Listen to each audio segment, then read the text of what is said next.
Kejaksaan Agung Kejagung menetapkan 11 orang sebagai tersangka dalam perkara dugaan penyimpanan ekspor minyak mentah sawit CPO yang diklasifikasikan sebagai Palm Oil Mill Effluent POME pada periode tahun 2022 sampai tahun 2024.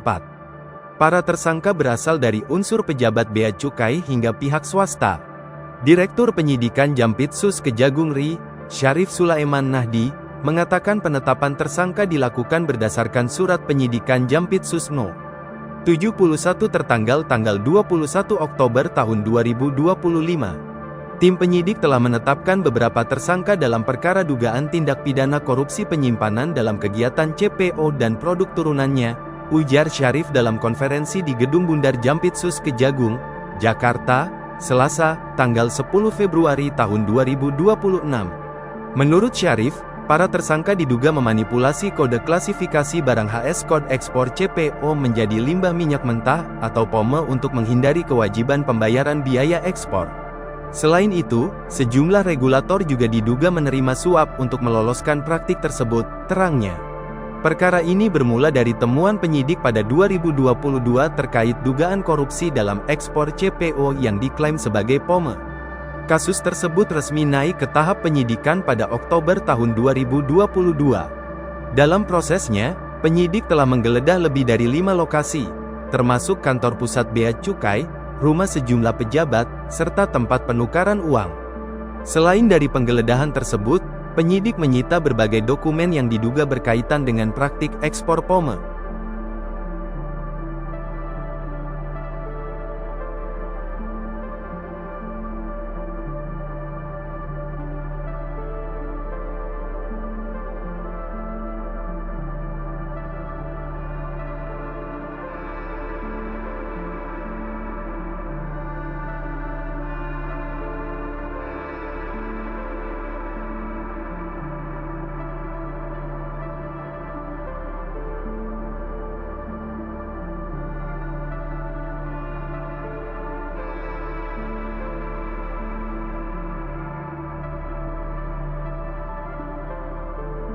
Kejaksaan Agung Kejagung menetapkan 11 orang sebagai tersangka dalam perkara dugaan penyimpanan ekspor minyak mentah sawit CPO yang diklasifikasikan sebagai Palm Oil Mill Effluent POME pada periode tahun 2022 sampai tahun 2024. Para tersangka berasal dari unsur pejabat bea cukai hingga pihak swasta. Direktur Penyidikan Jampitsus Kejagung RI, Syarif Sulaiman Nahdi, mengatakan penetapan tersangka dilakukan berdasarkan surat penyidikan Jampitsus No. 71 tertanggal tanggal 21 Oktober tahun 2025. Tim penyidik telah menetapkan beberapa tersangka dalam perkara dugaan tindak pidana korupsi penyimpanan dalam kegiatan CPO dan produk turunannya, ujar Syarif dalam konferensi di Gedung Bundar Jampitsus Kejagung, Jakarta, Selasa, tanggal 10 Februari tahun 2026.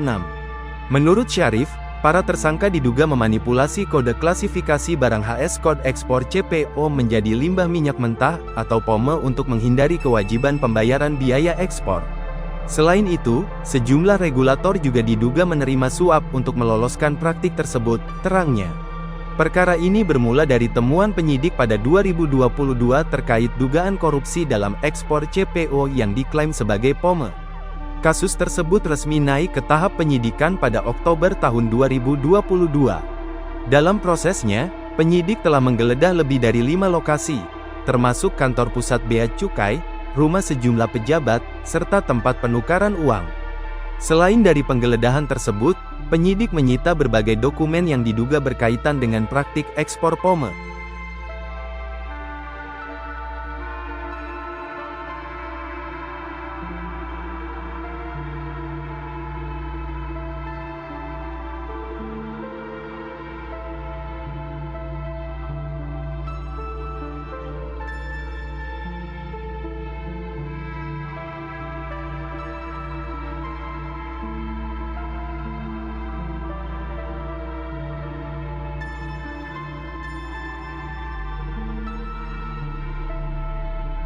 Download Tribun X sekarang, menghadirkan lokal menjadi Indonesia.